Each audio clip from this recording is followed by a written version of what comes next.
Hey there, everyone, and welcome to Pour and Explore, a wine, food, and travel podcast. I'm your host, Nick Elliott, the wine guy. I'd love to be your go-to guide for all things wine, food, and the amazing places they take us. Here on Pour and Explore, we'll sip, savor, and wander through the exciting world of wine, discuss incredible cuisines, and uncover the stories behind unforgettable destinations. Each week, I'll bring you lively conversations with wine experts, chefs, travel pros, and fellow enthusiasts. We'll share practical tips, hilarious tales, and plenty of inspiration to fuel your next adventure. So grab a glass, pull up a chair, and join me as we pour, explore, and celebrate the good life. Let's dive in. Hello, everyone, and welcome to Pour and Explore, the podcast where we sip, savor, and stroll our way through the world of wine, food, and travel. I'm the wine guy, Nick Elliott, chef, certified sommelier, former winemaker, and today I am bringing you a flavorful conversation that's packed with heart, heat, and a whole lot of spice. I'm joined today by the incredible Lisa Maloney. She is the founder of Spicy Spuds and Other Stuff. Lisa's journey started in the most personal of ways, advocating for her daughter's health. And it evolved into a mission to make healthy, salt-free, flavor-packed spice blends that everyone can use and enjoy. We talk about what inspired her line, how she develops her blends, and the power of food as medicine, and how you don't need a recipe or a culinary degree to cook something delicious. So if you've ever looked at your spice cabinet and thought, meh, this episode is for you, so let's get into it. Lisa, thank you so very much for being on the show. It's a pleasure to have you here. It's wonderful to be here, Nick. Thank you so much for having me. Awesome. Well, this is a special episode. I've been playing around with your spices, and I'm really, really excited to learn more about them myself as a chef and to let my audience know about these amazing things that you're doing. So let's start with this. What is the story between Spicy Spuds and Other Stuff?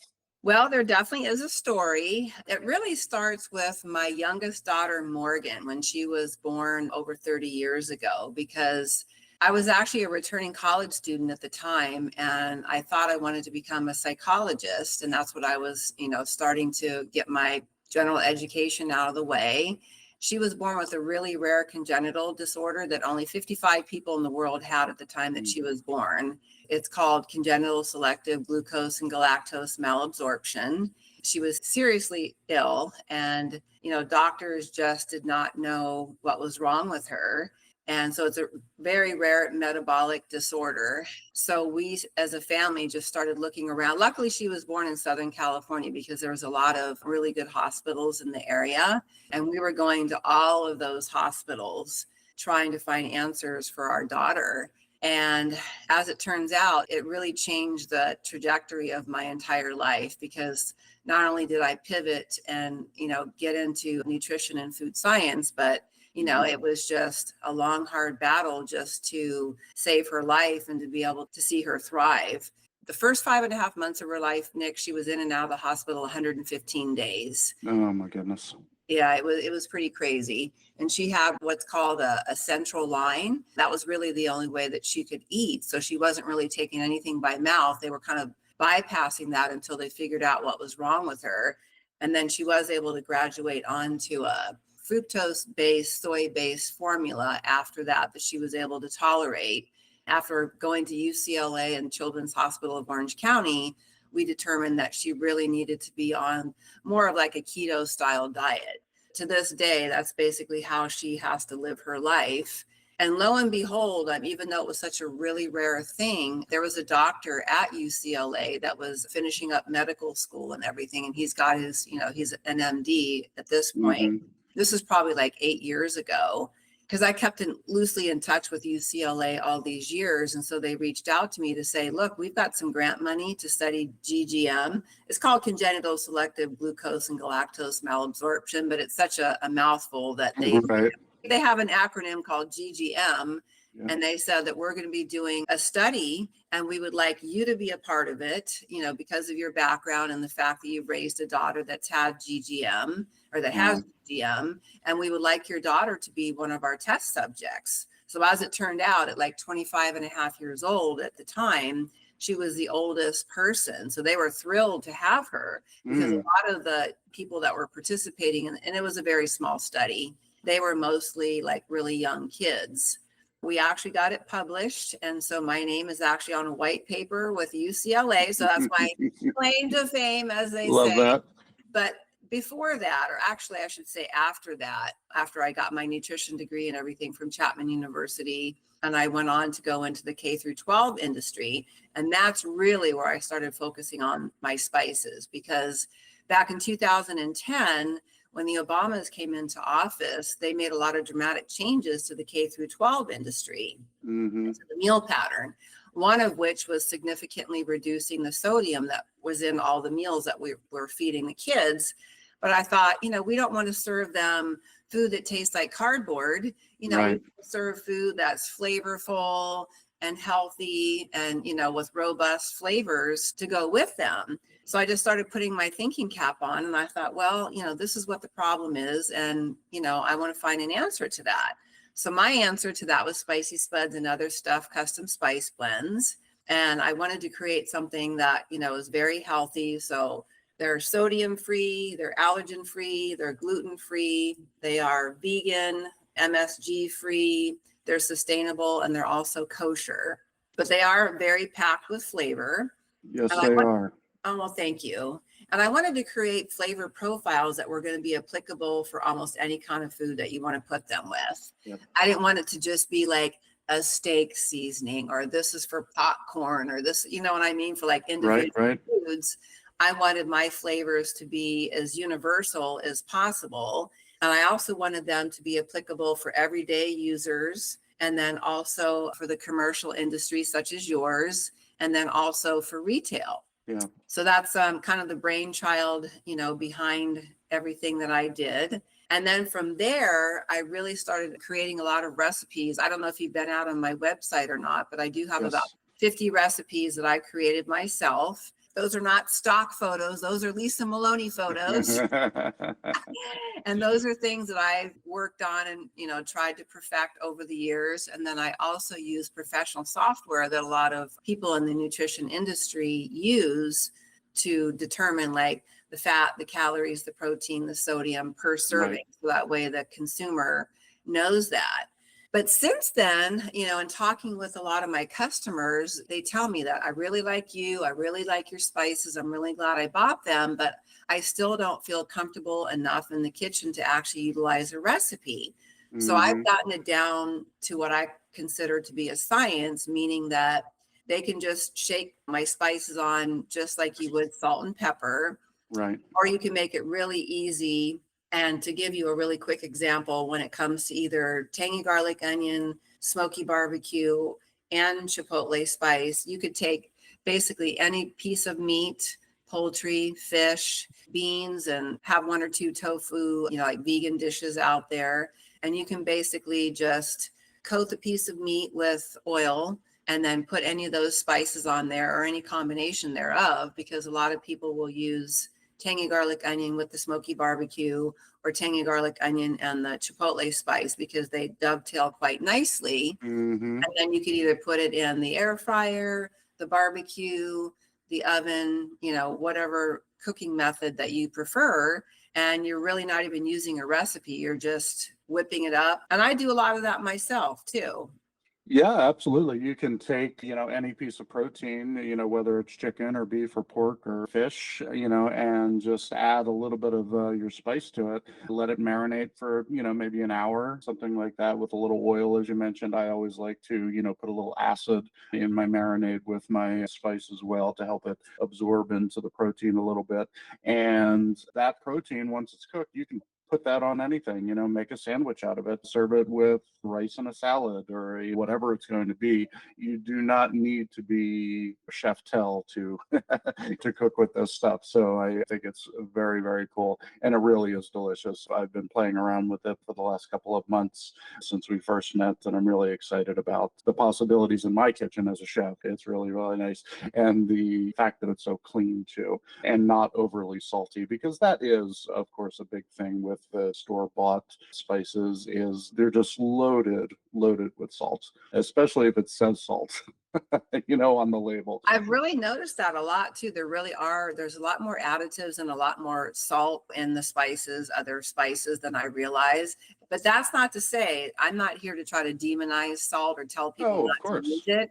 I'm just trying to let people know that with my spices, you're paying for high quality custom spice blends. You can add your own salt or not. Exactly. Yep. And I have met quite a few people that have bought my spices that tell me that, I'm very sodium sensitive and my doctor wants me to cut back on salt.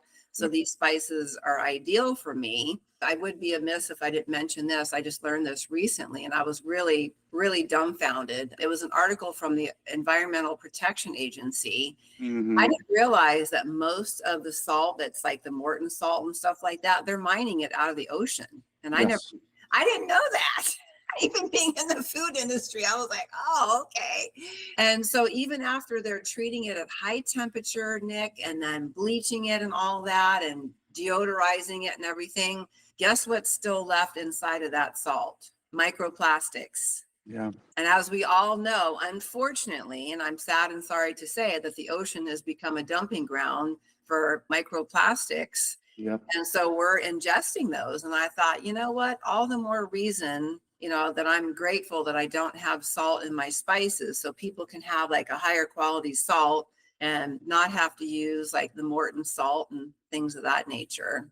Yeah, definitely. And playing around with your spices, I've used with the garlic onion, for example, instead of using actual salt, use a little bit of soy sauce or mirin. It adds that hint of saltiness that you don't get with the spices if you need that, of course. Salt and pepper in the States, that's our go-to, but it's always optional. It's always optional, Right. I wanted to ask you too, because you had mentioned that you typically let yours marinate with a little bit of acid. So are you talking about like lemon juice or vinegar, or what do you typically use? Yeah, absolutely. Vinegar, definitely. Apple cider vinegar and champagne vinegar are my go-tos when it comes to making marinades. And then, of course, any type of citrus juice is going to do really, really great.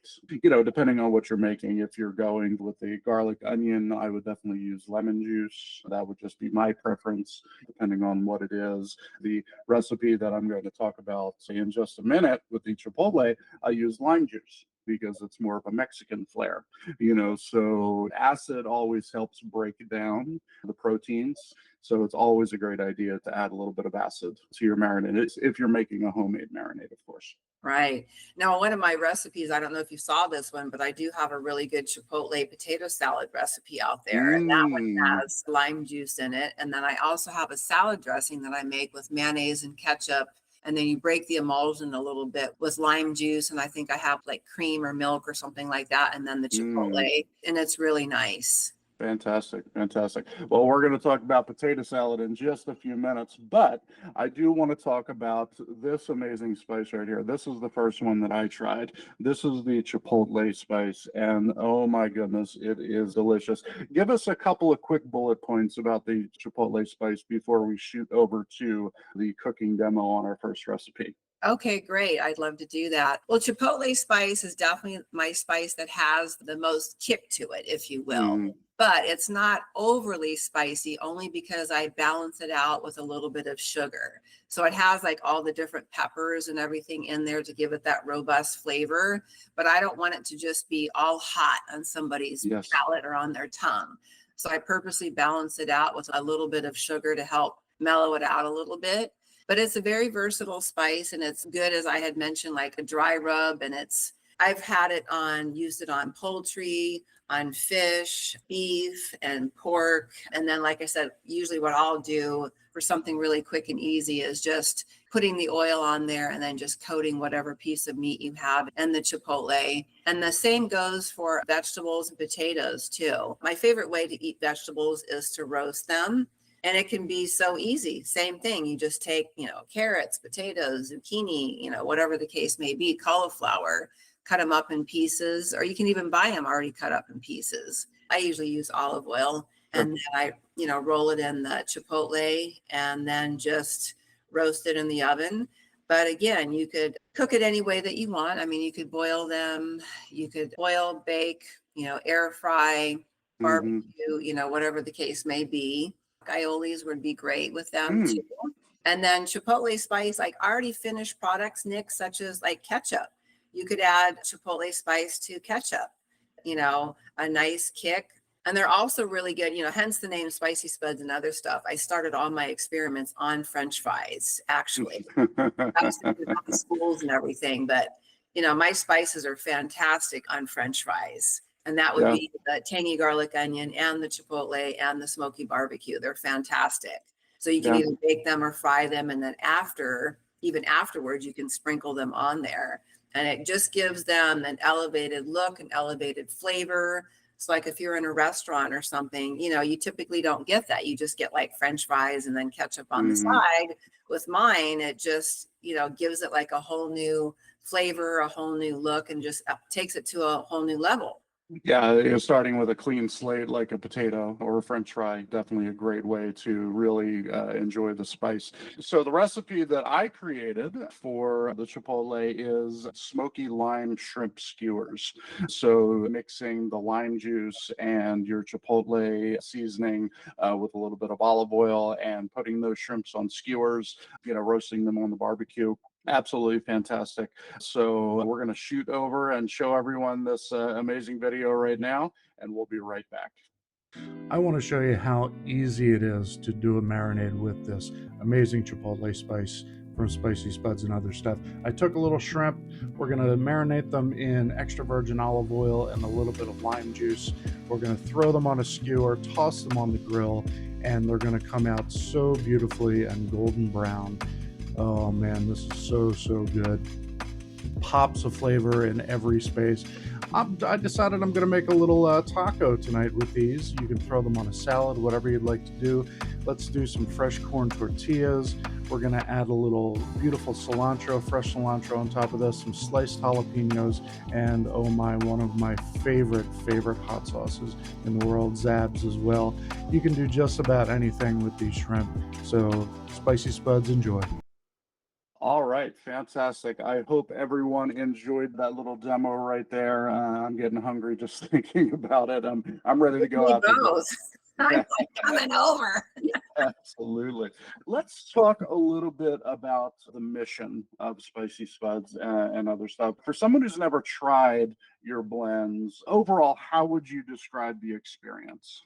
I would say that my spices, like I had mentioned when we first started the conversation, that they're applicable for so many different types of food that it's really hard to find something that at least one of my spices doesn't work for. So you take, whatever type of food that you're making, and it's so easy to incorporate at least one of my blends into that food, to elevate it to the next level and to create something, fun and new and exciting and healthy.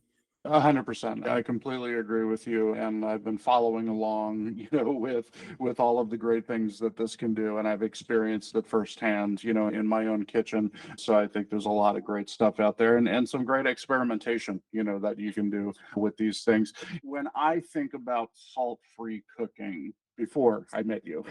When I think about salt-free cooking, I think about lack of flavor. I think about one-dimensional, kind of thing. What is the biggest misconception about cooking salt-free? Well, first and foremost, like I said, it doesn't have to be salt-free. I just don't want my customers to have to pay for sodium, because that's a fantastic way for all the manufacturers to help bring the price down and inevitably increase the flavor. So it takes a lot more, in my mind, a lot more skill, a lot more finesse, to create flavors that don't have any salt that can stand on their own without having the salt added to them. So for me, Nick, some foods I actually like, really bland foods. I'll just be honest with you. I typically always add some salt to like potatoes, corn, and beans and eggs. Sure. Yeah.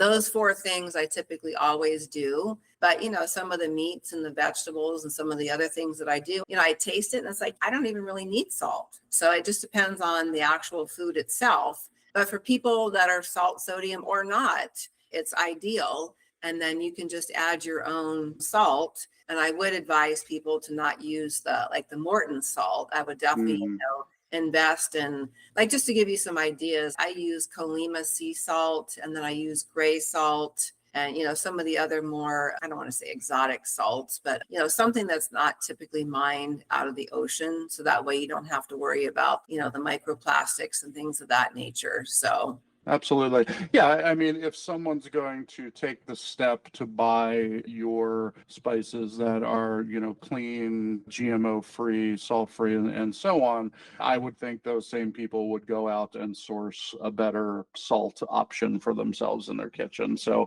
I agree. I would definitely highly, highly recommend that to all the listeners out there.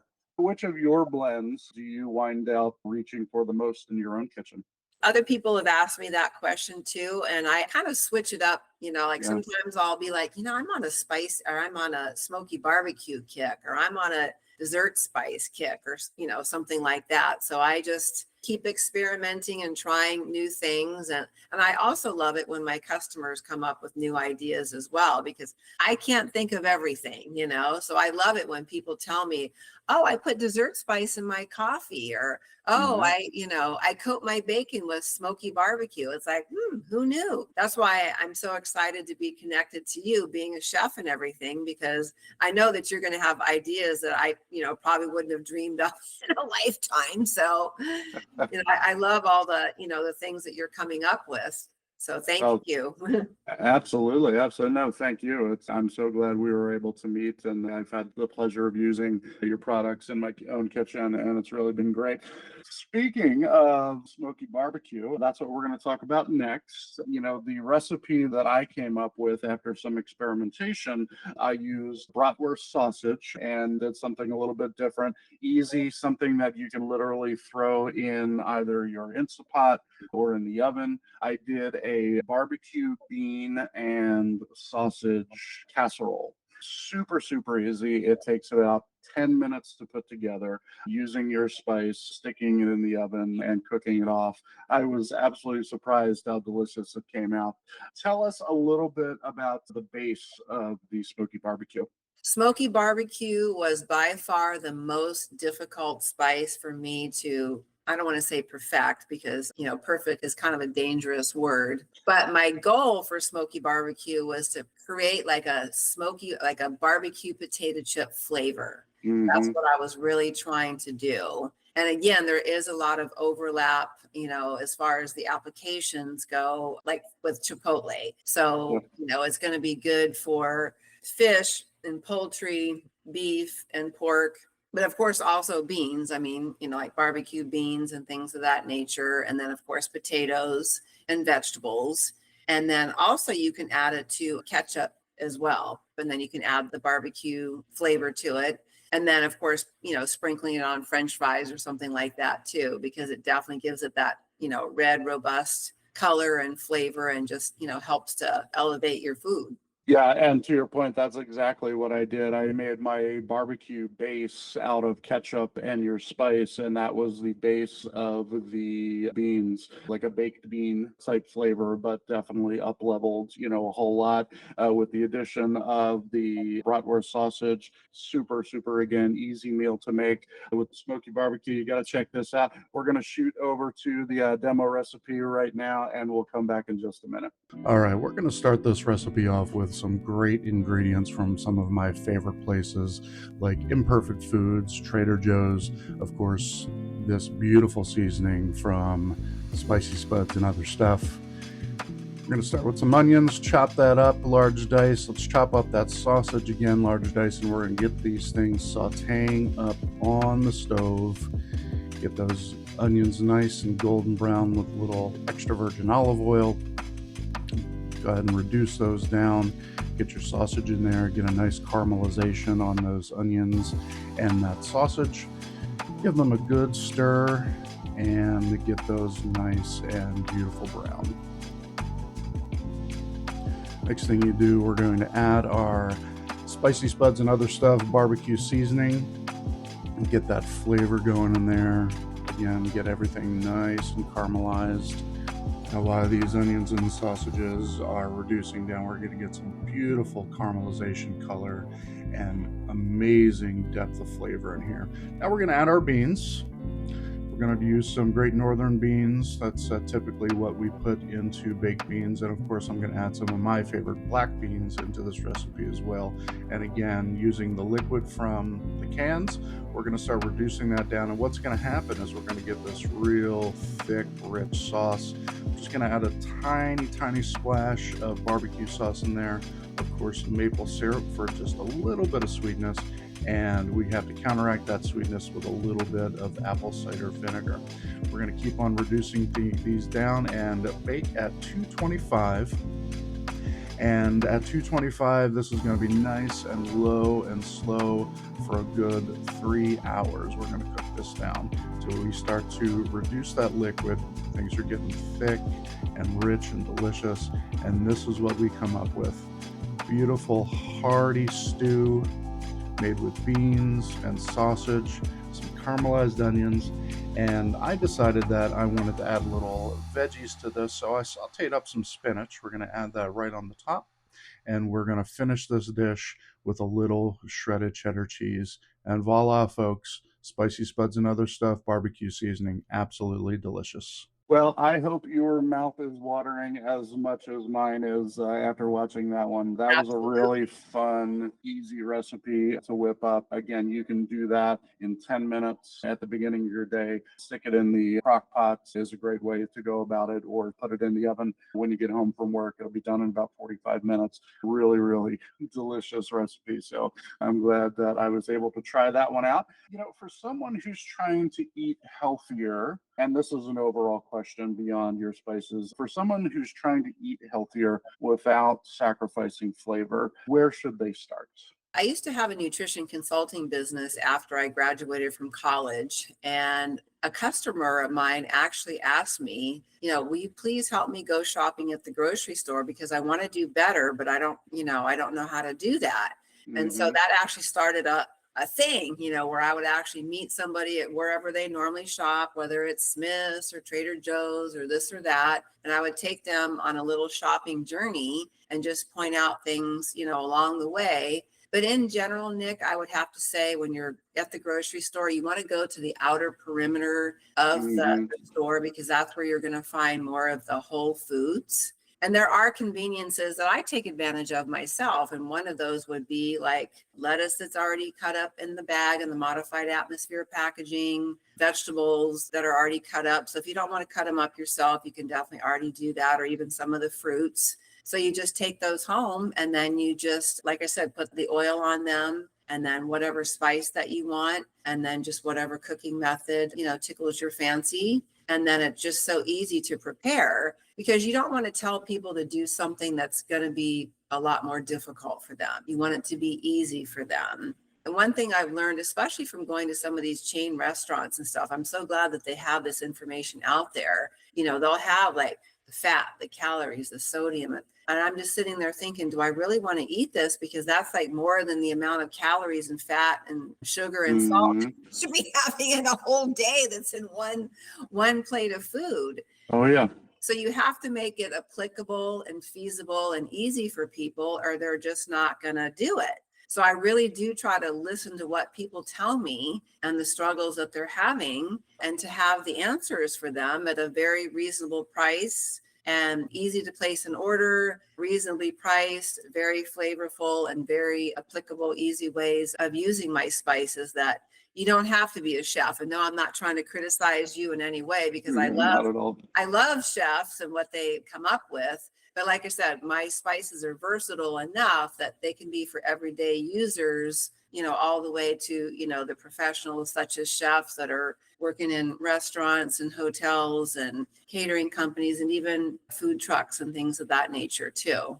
I know you love chefs, and as a matter of fact, I learned that you're sponsoring this amazing show in Vegas in September. I think it's 75 chefs or so on are going to be showcasing their recipes with your spices. That's absolutely amazing. If you're a listener out there and you live anywhere in the Las Vegas area, you have to come out to the show. Tell us a little bit about when the show is and where. It's going to be next month, and there's a chef by the name of JB who's been around Vegas for quite some time. So my friend Lee is the proud owner of Rubito's. It's a family-run sausage business. They have their own recipe that's very healthy as well, and then My Spices. And there's going to be up to 75 chefs coming to visit or signing up for the dinner because they're all part of like a chef association. So JB, from what I understand, he's actually creating recipe just like you did with My Spices and with Lee's sausage. And then the other chefs are going to be coming. And then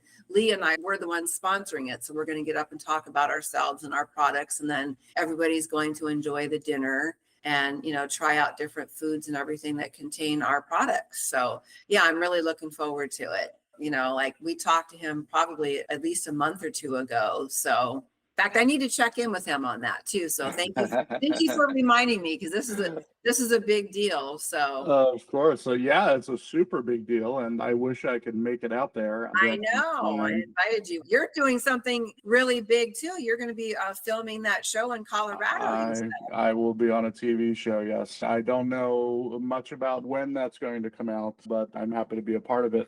But this episode of this podcast will be coming out sometime in the first or second week in September, so it's going to be perfect timing. So if you're listening to this episode, and again, you're going to be visiting the Vegas area or you live in the Vegas area, you have to come down to Lisa's Chef Spice Show. Well, what's the name of it, by the way? I'll have to take a look at that. I don't know what JB is actually naming it, to be honest with you, because he hasn't sent me the flyer, but I know it's a chef association. I know, it's going to be in Vegas and it's going to be on the 24th, but what the actual name of it, I think they have periodic meetings, with the chefs and everything. But you can contact me at 702-969-6460, and then I can give you all the information. Cool. Well, I'll make sure that we get some of the information in the show notes for you as well. So look down in those show notes, folks, and get your butt out there to this culinary show in Vegas in September. It's going to be absolutely awesome. Let's talk a little bit about the business that you're in. I'm fascinated about entrepreneurship and growth. What has been the biggest challenge of running a business, more specifically a spice business? Because I'm very, very small, it's really only me, to be honest with you at this point in time. But I am growing, and I am looking to expand. I do have a bookkeeper and I do have a web page designer, but overall, I've, pretty much tried to handle everything and just finding, the right target audience, just getting the word out about my spices. Because once people try them, they typically like them and they want to order them, which is good. And I'm very grateful for every customer that's ever ordered any spices from me. But, I'm working on, and I don't want to jinx myself because it hasn't happened yet, but I am on the cusp of really expanding into larger markets now. In fact, the retail industry as well. So I'm keeping myself cost for that and also getting some additional distribution set up. And then I'm also making a small change to my formulations in that I'm going to make my spices even more elevated and even healthier. I'm going to be rolling with raw unprocessed sugar instead of the white sugar. In fact, from my co-packer in Colorado, I just got samples in this past week. And so I'm playing around with those to see, if it's going to work for me. And right now I've been very, very pleased because I had a really big presentation at a seafood company yesterday where I used some of the spices that he had sent me, and it went really well. And I went to a sales meeting, and this is in Vegas for this seafood company. And I had 2 different types of hot wings, and all my hot wings were, in all honesty, Nick, was just, like the chicken wings and the olive oil and I doused half of them in chipotle, doused half of them in smoky barbecue. Didn't even really have a recipe per se, and just baked them off in the oven. And then I made my famous pumpkin raisin bread with the dessert spice. And then I also vinaigrette that was very, very simple. It was just seasoned rice vinegar, organic olive oil, and tangy garlic onion on a salad that was just like lettuce, tomato, carrots. And everybody really liked it. Simple and easy. Absolutely. Yeah. When you have beautiful spice blends like this, you don't necessarily even need a recipe beyond having the protein, the oil, and having the spice. You don't need anything beyond that. That's how simple and easy it is, because it's already done for you. You know, as Lisa said, you just sprinkle it on top of your chicken and stick it in the air fryer, and it's amazing.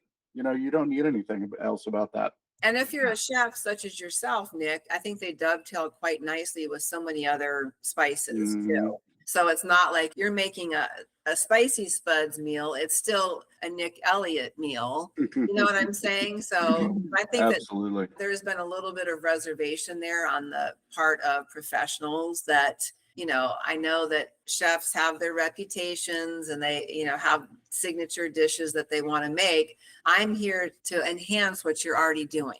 Yeah. That would be my message to chefs and, you know, people that own restaurants. Yeah. Well, speaking of my recipes, the next one that I used and absolutely love is this tangy garlic and onion. And I'll tell you what, I've tried 3 or 4 or 5 different recipes, including the one that I'm going to show in just a minute. And I just blown away by the depth of flavor in it. And it does have a little bit of a zip to it, not a spice, but definitely a tang, you know, to it. So amazing on wings, amazing on any protein that you can think of, and you know, mixed up with a little bit of olive oil and vinegar, I could see it making an amazing dressing for a salad as well. So I completely agree. As I was playing around, it's summertime here in Southern California, and I wanted something a little bit fresh and light and easy. So I made a potato salad with the tangy garlic and onion mixture, and it turned out absolutely amazing.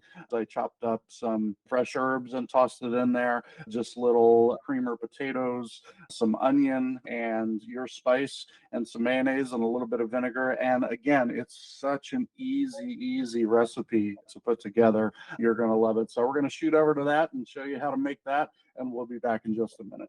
All right, let's give this one a go with, again, some of my favorite ingredients from some of my favorite shops. I found these beautiful tricolor baby potatoes. We got some great fresh chives. We're going to chop these up. Let's boil these potatoes up. Oh yeah, look at how gorgeous that is. Now, once we get these boiled, we're going to go ahead and chop up those chives and really get this herbaceous and delicious.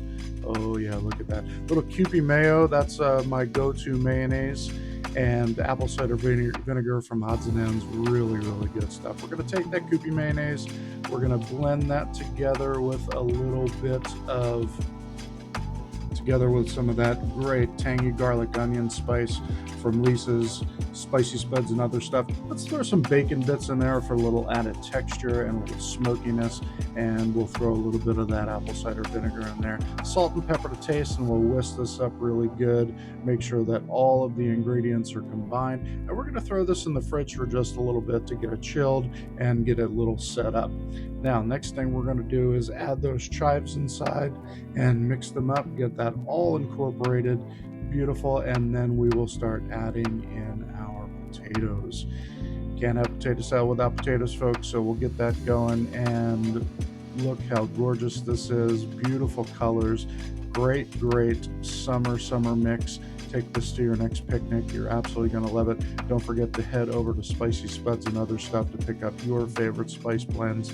Really good. Let's top this off with some scallions, and I can't say enough about this stuff. So delicious. All right. I hope you all enjoyed that. That one was as much fun to eat as it was to make. So I really hope you try that one at home. Again, super, super easy things. You don't even necessarily need a recipe with these spices because all of the flavor is packed right in. So it's super easy to put in anything. As Lisa mentioned, potatoes, like we just showed you, all different types of proteins. Make a salad dressing out of it. You're absolutely going to love it. Let's dig a little bit deeper into the ingredients in your spices. You were talking a minute ago about moving over to a different type of sugar in there. Where are you sourcing the ingredients that make your spices so amazing? Great question. One thing I did want to mention though about the tangy garlic onion, I think part of the reason why it does have more of that robust flavor is I insisted on putting some roasted garlic in there. Oh So yeah. yeah, so that I really wanted to do that. So it has like a not only a depth of flavor, but for the tangy garlic onion, it's also kind of like a little bit chunky, it's Yep. not just like a garlic salt, you know what I'm saying? Yes. And that was very, very much by design. It's nice Got and the chunky chives there at the too. bottom of the bottle. Yeah, it's definitely whole in there and really, really good. And so some of the ideas for the tangy garlic onion before I answer your question. So again, Mhm. going back to like, the poultry, the fish, the meat and the pork and the beef, and potatoes, like they're really good in mashed potatoes. And then also in Mhm. like the potato salad, like you did. Also, of course, on vegetables and French fries. And then it's also really good in a rice pilaf too. But you just have to be sure that you put it in during the cooking process. Like, Right, right. because if you put it in after the rice is cooked, it is going to be a little bit grainy and everything. Yes. So as long as you put it in with the cooking water and or the broth, you should be fine. And it really does make herbed rice or you like rice pilaf, and it definitely elevates the flavor on that as well. But to answer your question, I don't have the exact places where my co-packer gets them, but I do know he brings spices in from all over the country and basically all over the world. So it just depends on where that spice grows the best. And to give you an example, I've been told that Vietnam is actually one of the best places to get Yeah. cinnamon, because we just don't have the growing climate for certain things Of here course. Yeah. in America. So the spices that he can obviously get, from the States, he does. And then he goes abroad to get everything else. And then the other thing that I'm really happy about, that I was really adamant about too, is that they're doing the testing of the spices, like the plate count, when it comes to the bacteria and things of that nature. So they do steam the spices to make sure that there isn't anything harmful in there because they are Mhm. grown out in the elements. Absolutely. So you're taking care of the products from the time they make it into the factory, into the packing plant. So I'm so glad to hear that because it is important. I talk about that a lot when I'm talking about grapes because people talk about additives in grapes and things like that. And I'm worried more about the things that are not added, the things that are not taken away in wine.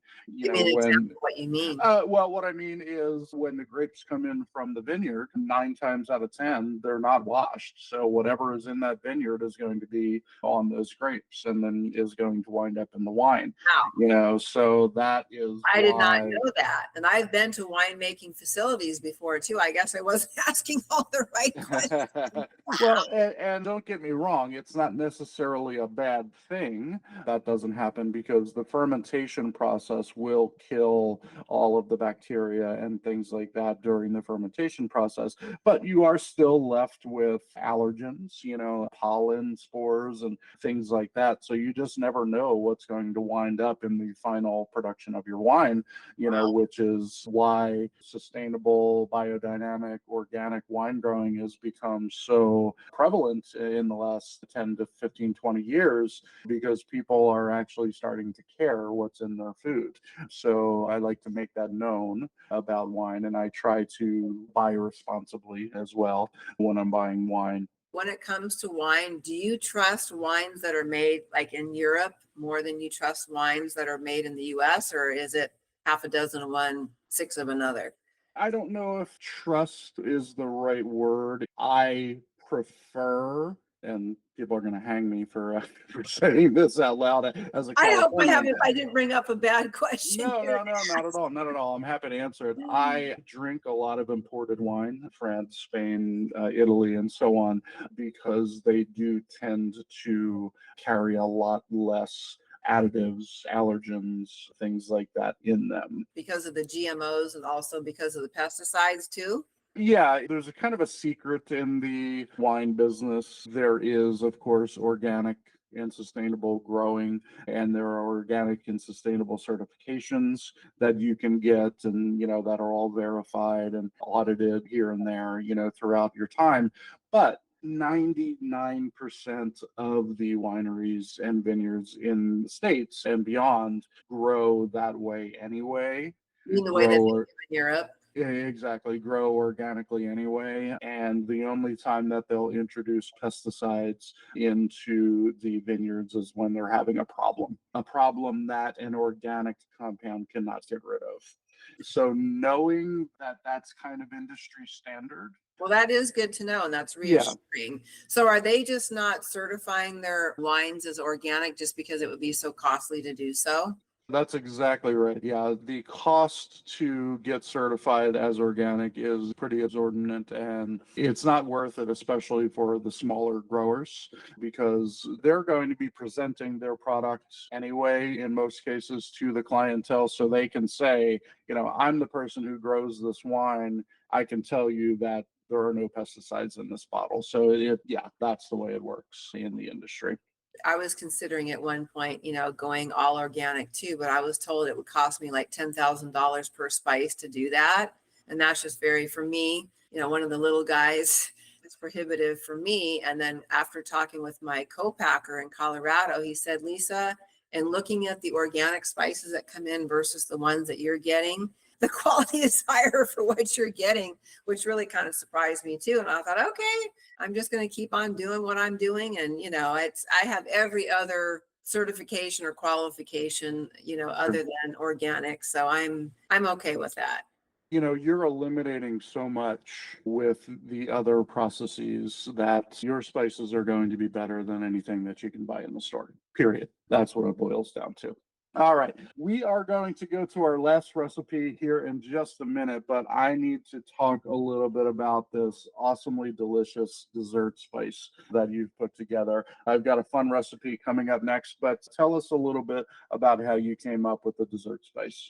Well, first of all, the name dessert spice is a little bit of a misnomer. And the reason why I say that is because dessert spice is actually one of my most versatile spices. It's not just for desserts. Like I said before, I have to give some of the credit to my customers because, people are telling me that they're putting dessert spice in their coffee. They're folding it into whipped cream. I put it on top of pancakes, waffles, and French toast. It's also very good put on top of yogurt in place of just like maple sugar. And then it's also really good on top of yogurt. It's good on top of certain fresh fruits, baked into anything chocolate. Ice cream tastes better with dessert spice on top. And I've actually had a new customer of mine bake hers into some breads and sweet breads. And then also it's really good in hot or cold chocolate milk or milk alternatives. And any kind of, whether it's coconut milk, rice milk, almond milk, regular milk, you can put some dessert spice in there and it's really good. And then when I make my protein shakes, because I buy this pea protein powder that's from Amazon, that's GMO free and organic and all that, but it doesn't really have any flavor. So I add the coconut milk to it, a little bit of ice, the protein powder, and then I put in like a couple tablespoons of dessert spice, and it really helps to flavor it.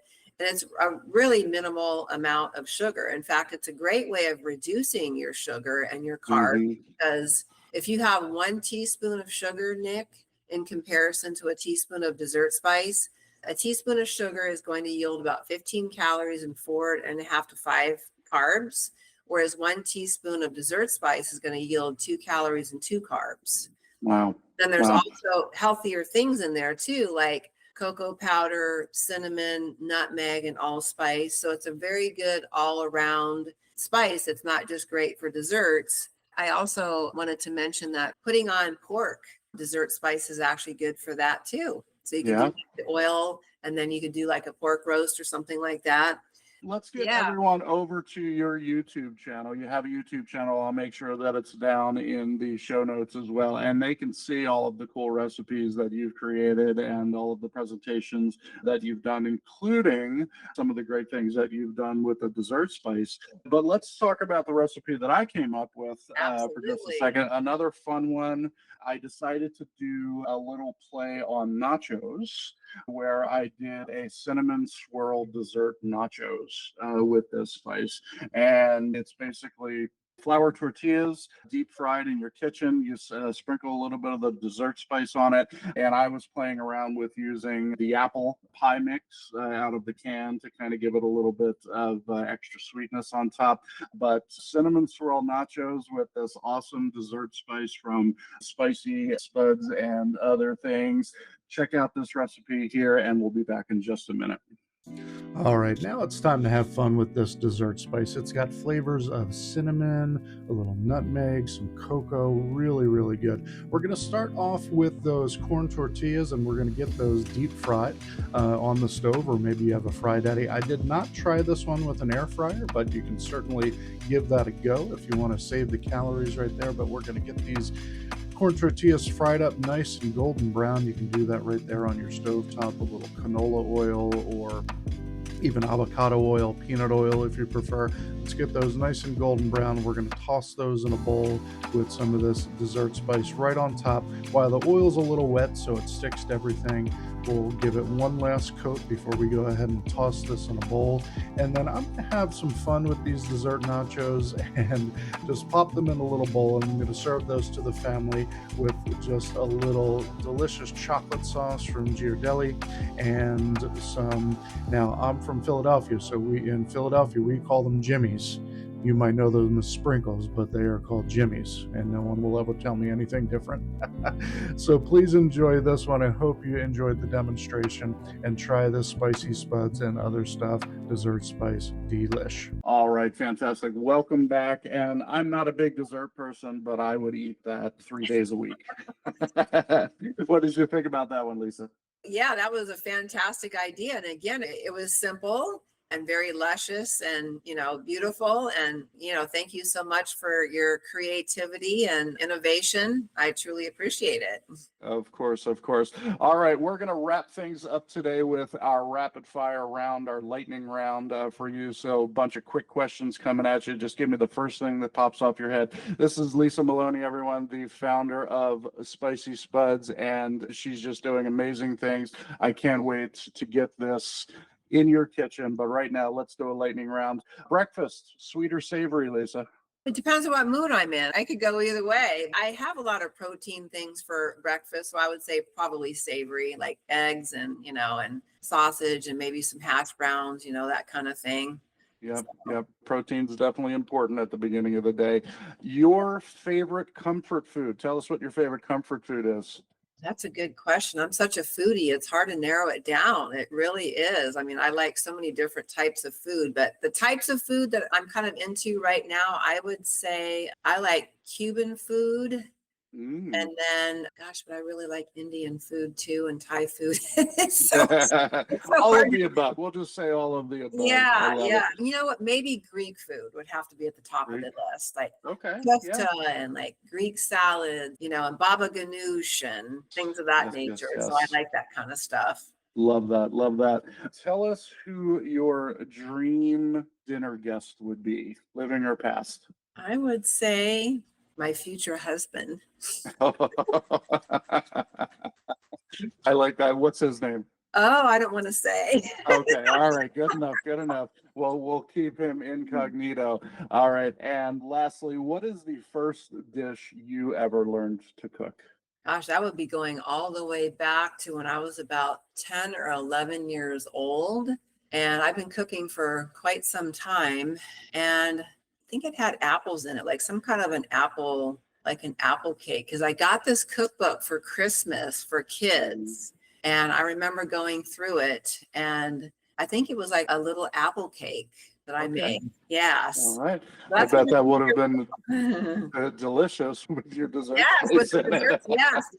Oh, and I do have a really good recipe for that on my website too. It's poached apples. So it has the apples in it that are peeled.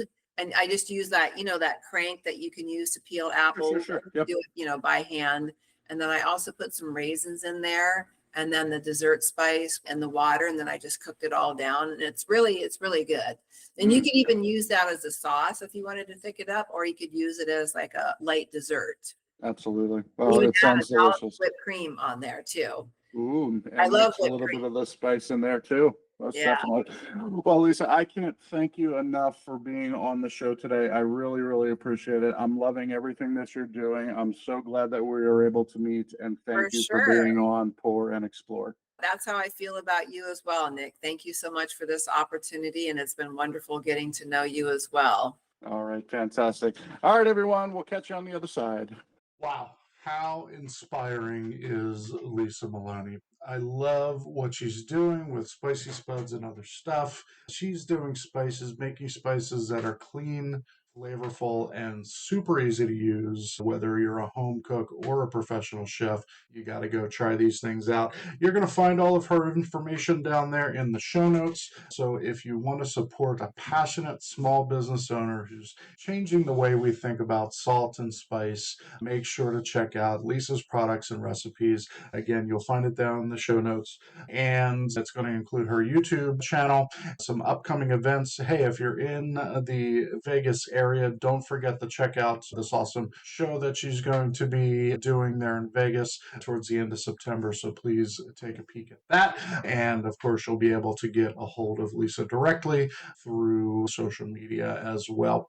And hey, if you want to try some of these recipes, like my smoky lime shrimp, the barbecue bean and sausage casserole, or some tangy potato salad, please let me know. Hit me up on social media, and I would be happy to send you those recipes. And we'd love to see your creation. So if you have, we're going to get some Spicy Spuds and Other Stuff, share your recipes with us on our socials. We'd really, really appreciate it. Until next time, everyone, keep your food flavorful, your wine flowing, and as always, keep wondering and wandering. Take care, everybody. Thank you so much for tuning into this episode of Pour and Explore. I'd love to hear your thoughts, your stories, and your questions, so you can drop me a line at cheers@thewineguy.vin. That's cheers@thewineguy.vin. Or let's connect on TikTok, Instagram, or Facebook. Grab those links on my website at thewineguy.vin. Until next time, let's keep wondering and wandering. Cheers, everyone.